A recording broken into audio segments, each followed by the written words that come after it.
नमस्कार दोस्तों, आप सभी का स्वागत करता हूं अपने YouTube चैनल सर्च एट 24 में। दोस्तों, आज की वीडियो में हम बात करने वाले हैं ग्रुप डी 2019 में डॉक्यूमेंट वेरिफिकेशन स्टार्ट होने वाला है। आपको यहां पर कौन-कौन से डॉक्यूमेंट लेकर जाना है डीवी के अंदर, हम उस टॉपिक पे बात करने वाले हैं। कौन-कौन से डॉक्यूमेंट ऐसे हैं जो बहुत इंपॉर्टेंट हैं और जिसे ले जाना बहुत ज़रूरी है। और अगर आपके डॉक्यूमेंट से रिलेटेड किसी डॉक्यूमेंट्स में आपने कुछ करेक्शन करवाया है फॉर्म भरने के बाद या फिर कुछ दिक्कत आ रही हैं, ठीक है, तो आप उसके लिए क्या कर सकते हैं, उसके लिए एफिडेविट कौन-सा लेकर जाएँगे, कहाँ से लेकर जाएँगे, हम इस टॉपिक पे ही बात करने वाले हैं इस वीडियो के अंदर। तो इस वीडियो को तो ध्यान से देखिएगा। जो ऑफिशियल नोटिस जारी किया गया था रेलवे बोर्ड द्वारा 2019 के अंदर, नोटिफिकेशन के अंदर सब कुछ दिया गया है। उस नोटिफिकेशन के अंदर आपको सब कुछ मिल जाएगा, कौन-कौन से आपको डॉक्यूमेंट्स ले जाना है डीवी के टाइम पे। और अगर आपके किसी भी डेटा के अंदर करेक्शन हो रखा है तो आप उसके लिए एफिडेविट कौन-सा लगेगा, उसके ऊपर भी सब कुछ बात किया है, ठीक है। तो आपको घबराना नहीं है, आपके डॉक्यूमेंट्स में कुछ दिक्कत भी है तभी भी आपको घबराना नहीं है, सब कुछ मेंशन है। नोटिफिकेशन को अच्छे से पढ़िए, नोटिफिकेशन के अंदर सब कुछ दिया गया है, फुल डिटेल में दिया है। हम इस वीडियो के अंदर फुल डिटेल में बात करेंगे और समझाने की कोशिश करेंगे आपको कौन-कौन से डॉक्यूमेंट्स आपको लेकर जाना है और कौन-कौन से डॉक्यूमेंट बहुत इंपॉर्टेंट है। तो वीडियो के साथ बने रहिए। अगर इस वीडियो से रिलेटेड अगर आपको कोई डाउट होता है तो आप लोग मुझे कमेंट सेक्शन में बता सकते हो या फिर टेलीग्राम पे बता सकते हो। टेलीग्राम का लिंक भी जो है डिस्क्रिप्शन में दिया हुआ है, वहाँ से जाकर आप टेलीग्राम ग्रुप में भी ज्वाइन हो सकते हो या फिर इंस्टाग्राम पे भी मुझे फॉलो कर सकते हो। वहाँ भी अगर आप मुझे मैसेज करते हो तो मैं वहाँ भी आपको रिप्लाई दे दूँगा। तो चलिए दोस्तों स्टार्ट करते हैं। दोस्तों, आपको जो स्क्रीन पे डेटा दिख रहा है, ये डेटा मैंने ग्रुप डी 2019 का जो नोटिफिकेशन है उसके अंदर से लिया है। वहीं पर ये नोटिस दिया गया है। इस पैराग्राफ को नोट कर लीजिए, 18.0 है, इसको नोट करके रख लीजिए। इस पैराग्राफ में अगर जाएंगे आप तो यहाँ पर आपको सारी डिटेल्स मिल जाएंगी, कौन कौन से आपको डॉक्यूमेंट्स लेकर जाना है। फिलहाल हम इस वीडियो में तो पूरा क्लियर कर ही देंगे, फिर भी अगर आपको कोई डाउट रह जाता है तो आप लोग यहाँ से भी अपना कंफर्मेशन ले सकते हो, ठीक है।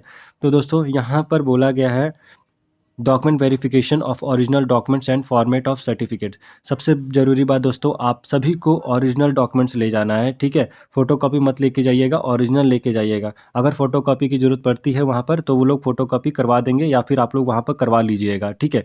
बट सबसे ज़रूरी बात यह है कि आपको डॉक्यूमेंट वेरिफिकेशन के टाइम पे ओरिजिनल डॉक्यूमेंट्स लेकर जाना है, ठीक है। अब हम बात करते हैं कौन कौन से डॉक्यूमेंट्स आपको लेकर जाना है। तो ये दिया गया दोस्तों पैराग्राफ में 18.4 पैराग्राफ में दिया हुआ है, ठीक है। पैराग्राफ 18.4 के पहले पॉइंट में दिया गया है कि matriculation and high school examination certificate आपको लेकर जाना है, यानी 10th का सर्टिफिकेट आपको लेकर जाना है और मार्कशीट लेकर जाना है, ठीक है। कई बच्चों के पास क्या होगा, ये दोनों चीज़ें होंगी। कई बच्चों के पास क्या होगा, सिर्फ मार्कशीट होती है। सीबीएसई में कई ऐसे बैच हैं जिनके पास सिर्फ और सिर्फ मार्कशीट दिया गया, उनको पासिंग आउट सर्टिफिकेट नहीं होता उन लोगों के पास। तो जिनके पास मार्कशीट है तो मार्कशीट लेके जाइएगा, जिनके पास सर्टिफिकेट है तो दोनों लेके जाइएगा, मार्कशीट भी और सर्टिफिकेट दोनों भी, ठीक है। जिसके पास सिर्फ मार्कशीट है तो मार्कशीट जरूर लेके जाइएगा, क्योंकि वहाँ पर आपका डेट ऑफ बर्थ और फादर नेम और मदर नेम चेक किया जाएगा, क्योंकि 10th के सर्टिफिकेट में फादर नेम, मदर नेम और डेट ऑफ बर्थ भी लिखा होता है। और डेट ऑफ बर्थ प्रूफ के लिए ही इन्होंने मांगा है कि 10th का सर्टिफिकेट आप लोग लेकर आइए। और 10th के बेसिस पे अगर आपने फॉर्म फिल किया है तो उसके लिए भी आपको 10th का सर्टिफिकेट तो लेके जाना जरूरी है, ठीक है। और अगर दोस्तों आपने ग्रुप डी के अंदर आप लोगों ने अगर 12th का भी रिजल्ट डाला है, 12th मेंशन किया है तो 12th का सर्टिफिकेट भी लेके जाइएगा, ठीक है। ये भी ज़रूरी है। अगर आपने 12th डाल रखा है तो 12th भी डाल के ले जाइएगा। अगर आपने ग्रेजुएशन भी डाला है तो ग्रेजुएशन का भी सर्टिफिकेट लेकर जाएंगे, ठीक है। जिस बेसिस पे भी आपने फॉर्म फिलअप किया है वो तो बेस था 10th, बट वहाँ पर एडिशनल क्वालिफिकेशन में कुछ बच्चे क्या होते हैं, अपना 12th का भी डाल देते हैं और ग्रेजुएशन का भी डाल देते हैं। तो अगर आपने 12th का भी डाल रखा है, ग्रेजुएशन का भी डाला है, तो आप लोग सारी क्वालिफिकेशन अपनी लेकर जाइएगा, जितनी भी आपके पास क्वालिफिकेशन है। एक भी डॉक्यूमेंट छोड़िएगा नहीं, 10th का भी ले जाना, 12th का भी ले जाना, ग्रेजुएशन का भी ले जाना है। अगर आपने सिर्फ 10th के बेसिस पे फॉर्म फिलअप किया था और 10th का ही डेटा मेंशन किया है तो सिर्फ 10th का लेके जाइए। और अगर आपने एडिशनल क्वालिफिकेशन में डाला है 12th या ग्रेजुएशन तो 12th और ग्रेजुएशन का भी डेटा आप लोग लेकर जाइएगा, यानी सर्टिफिकेट और मार्कशीट लेकर जाना है आपको, 10th का भी, 12th का भी, ग्रेजुएशन का भी। अब सेकंड पॉइंट की बात कर लेते हैं। जिन बच्चों ने ग्रुप डी के अंदर आईटीआई मेंशन किया हुआ है, यानी आईटीआई के बेसिस पे फॉर्म फिलअप किया है, तो उन्हें क्या करना है, अपना एनसीवीटी का सर्टिफिकेट ले जाना है और मार्कशीट ले जाना है। यहाँ पर देखिए क्या लिखा गया, एनसीवीटी NTC/NSC। NSC का मतलब बता दूं आपको, NSC का मतलब होता है नेशनल अप्रेंटिसशिप सर्टिफिकेट, ठीक है। उसके बाद बोला है SCVT भी आईटीआई से ही रिलेटेड है। ठीक है, ITI का ही बोर्ड है। तो आपने जिस बोर्ड से भी ITI किया हुआ है उसका सर्टिफिकेट आपको ले जाना है और मार्कशीट लेके जाना है। यहाँ भी मार्कशीट और सर्टिफिकेट दोनों लेके जाना है। ITI में दोनों मिलता है, मार्कशीट भी मिलती है, सर्टिफिकेट भी मिलती है, ठीक है। तो यहाँ पर आपको दोनों लेके जाना है। जो CCA कैटेगरी वाले जो स्टूडेंट्स हैं, आपको बहुत ज़रूरी है अपना NSS सर्टिफिकेट लेके जाइएगा। अपना NSS सर्टिफिकेट लेके जाएंगे, ठीक है। उसके अंदर मेंशन होता है, आपका परसेंटेज लिखा होता है, ठीक है। आपका भी मार्कशीट मिलता है तो मार्कशीट भी अपना लेके जाइएगा और सर्टिफिकेट तो लेके जाना ही जाना है, बहुत ज़रूरी है। क्योंकि यहाँ पे मेंशन है कि NSS सर्टिफिकेट आपको चाहिए, क्योंकि वहाँ पर आपका NSS सर्टिफिकेट चेक किया जाएगा। तो NSS सर्टिफिकेट ज़रूर लेके जाइएगा।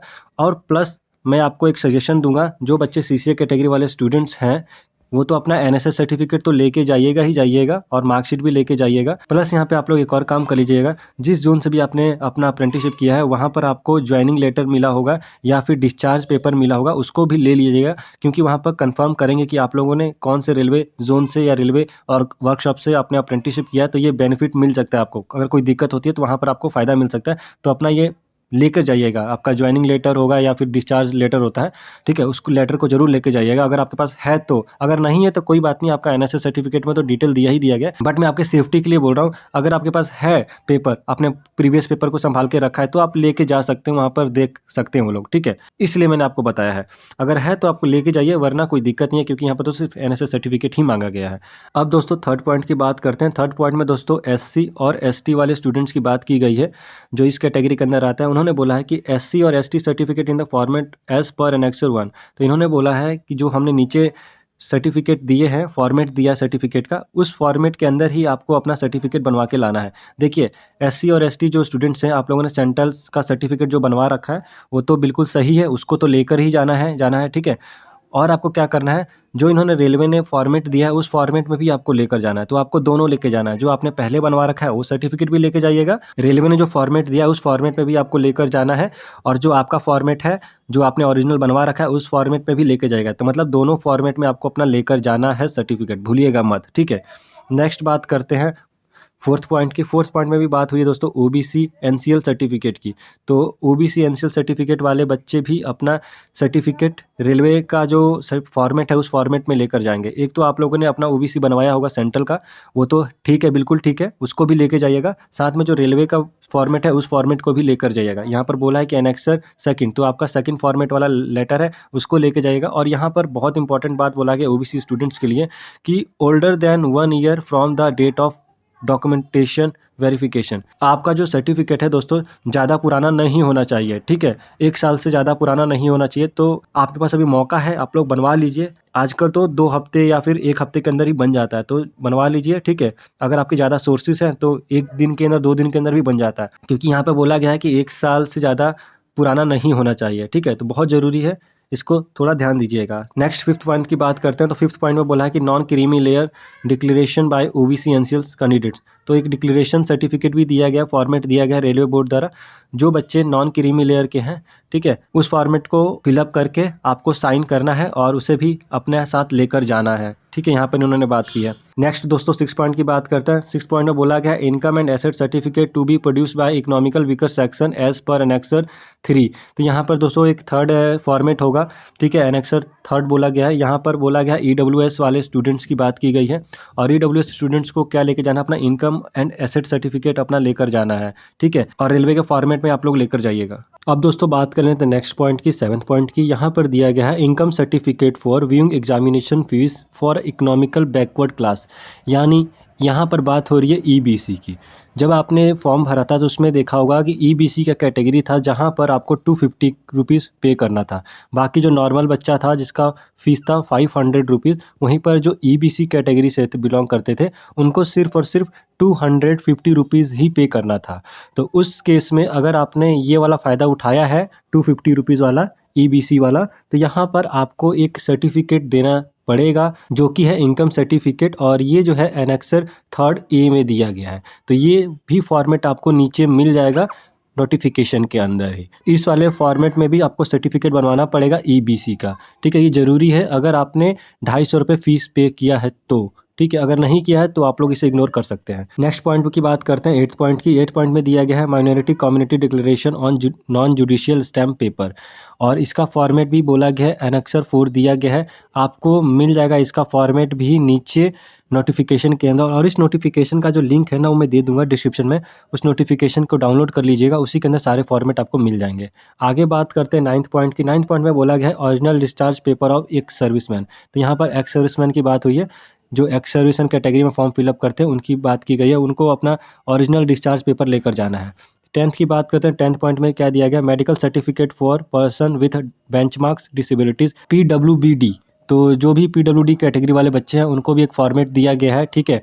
एनेक्सर 5th A दिया गया है, 5th B दिया गया और 5th C दिया गया। ये 3 एनेक्सर हैं आपके। आप लोग देख लीजिए किस कैटेगरी में आप लोग आते हैं, तो उस कैटेगरी का भी आपको सर्टिफिकेट बनवाना पड़ेगा। एक तो आपका खुद का सर्टिफिकेट बना होगा, डिसेबिलिटी का सर्टिफिकेट PWD का, और आपको क्या करना है, एक इनका सर्टिफिकेट फॉर्मेट भी डाउनलोड कर लेना है और उस फॉर्मेट में भी आपको बनवा के लेकर जाना है, ठीक है। आगे बात करते हैं 11th पॉइंट में। तो 11th पॉइंट में दिया गया self declaration for ex serviceman as per annexure 7th। तो यहाँ पर बोला गया जो एक्स सर्विसमैन वाले कैटेगरी वाले जो स्टूडेंट्स हैं उनको सेल्फ डिक्लेरेशन सर्टिफिकेट बनवाना है, और उसका फॉर्मेट भी दिया गया एनेक्सर 7th करके दिया है, आपको मिल जाएगा नोटिफिकेशन के अंदर ही, ठीक है। नेक्स्ट बात करते हैं 12th पॉइंट की। 12th पॉइंट में बोला गया NOC फ्रॉम सर्विंग एम्प्लॉयज़। तो जो सर्विंग एम्प्लॉय हैं, यानी किसी और डिपार्टमेंट में जॉब कर रहे हैं और अब रेलवे में जॉब करना चाहते हैं, तो आपको एक NOC लेना पड़ेगा सर्विंग एम्प्लॉय का, ठीक है।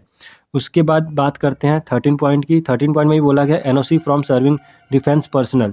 तो जो अभी डिफेंस पर्सनल में अभी रिटायर नहीं हुए हैं तो उनको भी अपना NOC लेकर जाना पड़ेगा, ठीक है। पोर्टेबल डेट ऑफ डिस्चार्ज, और पूरा मेंशन होना चाहिए कि आप डिस्चार्ज कब हो रहे हो, ठीक है। पूरा आपको डिटेल लेकर जाना पड़ेगा, तो NOC आपको यहाँ पर लेकर जाना होगा। NOC का मतलब होता है नो ऑब्जेक्शन सर्टिफिकेट दोस्तों, ठीक है। काफ़ी लोग का डाउट होगा कि NOC का मतलब क्या होता है, तो इसका मतलब होता है नॉन ऑब्जेक्शन सर्टिफिकेट। आगे बात करते हैं 14th पॉइंट की। तो 14th पॉइंट में दिया गया है गैजेटेड नोटिफिकेशन एंड और any legal document in case of formal changes of names and mention in a para 1.7 para number 1.7 पढ़ लीजिएगा।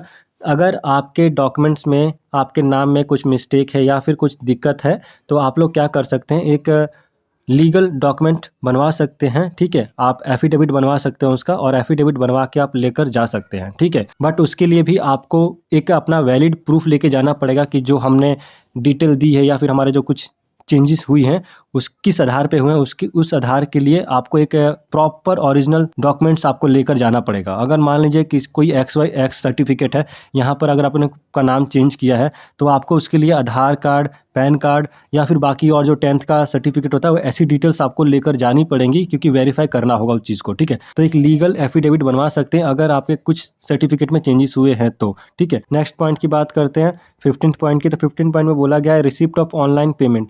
तो जिन स्टूडेंट्स ने अपना पेमेंट जो है, फ़ी जो है यानी ऑफलाइन मोड में पेमेंट किया होगा, उनको क्या करना है, अपना रिसिप्ट लेकर जाना है। आपने पेमेंट जब किया होगा तो आपने रिसिप्ट रखा होगा उस चालान की कॉपी, तो उसका लेकर जाना पड़ेगा आपको, ठीक है। बट मेरे हिसाब से तो यहाँ पर सभी स्टूडेंट्स ने अपना ऑनलाइन ही पेमेंट किया होगा, बट अगर पेमेंट ऑफलाइन पेमेंट किया होगा तो आप लोग अपना फी रिसिप्ट आप लोग अपना लेकर जाइएगा, ठीक है। 16 पॉइंट की बात करते हैं self certification by the transgender candidate. तो दोस्तों जो ट्रांसजेंडर कैंडिडेट्स होंगे उनको अपना एक सेल्फ डिक्लेरेशन सर्टिफिकेट बनवाना पड़ेगा, ठीक है। आगे बात करते हैं 17 पॉइंट के। 17 पॉइंट में बोला गया JNK डोमिसाइल सर्टिफिकेट। अगर दोस्तों आप जम्मू एंड कश्मीर से हैं तो आपको डोमिसाइल सर्टिफिकेट लेकर जाना पड़ेगा, बट मैं यहाँ पर सभी को बोलना चाहूँगा कि सभी अपना डोमिसाइल सर्टिफिकेट बनवा लीजिएगा और लेकर जाइएगा, ठीक है। कई जगह क्या होता है, कभी पूछ लिया जाता है कि आपका डोमिसाइल कहाँ है, तो फिर वहाँ पर दिक्कत हो सकती है। तो आप लोग क्या कीजिएगा, आप लोग सभी अपना डोमिसाइल बनवा लीजिएगा, आपके अपने तहसील से बन जाएगा, ठीक है। आप सभी अपना बनवा लीजिएगा सर्टिफिकेट। यहाँ पर जम्मू एंड कश्मीर को तो बोला गया जरूरी है, बट मैं तो बोलूँगा आप सभी बनवा लीजिएगा अपना डोमिसाइल, ठीक है। तो अब बात करते हैं नेक्स्ट 20 पॉइंट की। तो 20 पॉइंट में दिया गया है death certificate of husband in case of window. तो अगर आप विडो हैं तो आपको अपने हस्बैंड का डेथ सर्टिफिकेट आपको बनवा कर ले जाना पड़ेगा, ठीक है। साथ में आपको अपना एफिडेविट भी बनाना पड़ेगा कि आपने दोबारा शादी नहीं किया है, ठीक है। तो दोस्तों जो मैंने डॉक्यूमेंट्स यहाँ पर डिस्कस किए हैं, ये डॉक्यूमेंट्स बहुत इंपॉर्टेंट हैं, आप सभी को एक बार ध्यान से देख लीजिएगा कौन कौन से डॉक्यूमेंट्स हैं जो मैंने डिस्कस किया, वो बहुत इंपॉर्टेंट थे। आपको सारे डॉक्यूमेंट्स आपको लेकर जाना है, और जिसके पास डॉक्यूमेंट्स नहीं है तो बनवा लीजिए, आप लोग के पास अभी भी टाइम है। और दोस्तों आपको क्या क्या लेकर जाना है ये थोड़ा ध्यान दे लीजिएगा।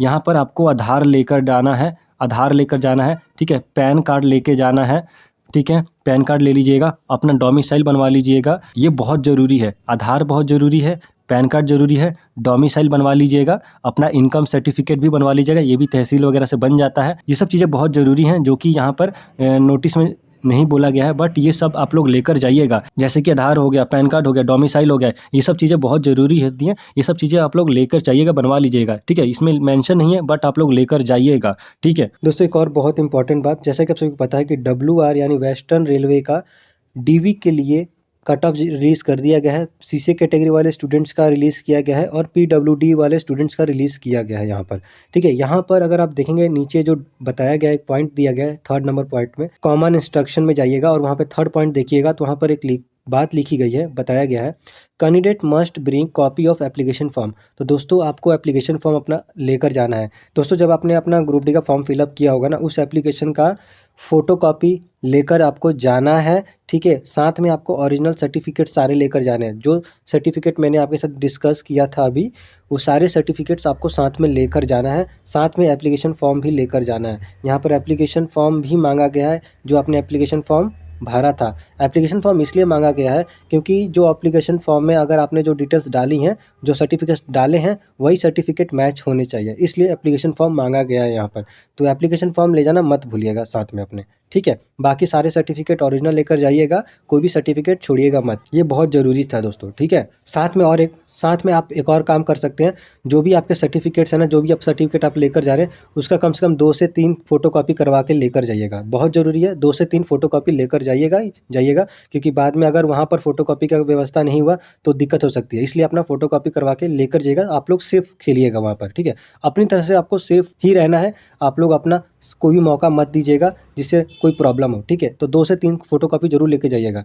एप्लीकेशन फॉर्म ले जाना मत भूलिएगा, ये बहुत इंपॉर्टेंट था यहाँ पर, ठीक है। और बाकी जो मैंने डॉक्यूमेंट्स बताए हैं वो डॉक्यूमेंट्स जरूर लेकर जाइएगा। अगर आपके पास डॉक्यूमेंट्स नहीं है तो डॉक्यूमेंट्स टाइमली बनवा लीजिए, ठीक है। आगे बात कर लेते हैं। यहाँ पर एक नोट दिया गया है, थोड़ा बहुत इंपॉर्टेंट है। यहाँ पर उन्होंने नोट दिया है और बोला गया है कि जो भी बच्चे रिलैक्सेशन ले रहे हैं, एज रिलैक्सेशन, उनको सर्टिफिकेट अपना लाना ज़रूरी है, बहुत ज़रूरी है, ठीक है। आप किसी भी कैटेगरी में अगर आप एज रिलैक्सेशन ले रहे हैं, उस कैटेगरी का सर्टिफिकेट आपको बनवाना बहुत ही ज़रूरी है, ठीक है। और वो भी फॉर्मेट जो है वो रेलवे का फॉर्मेट ही चलेगा और किसी अदर डिपार्टमेंट का फॉर्मेट नहीं चलेगा।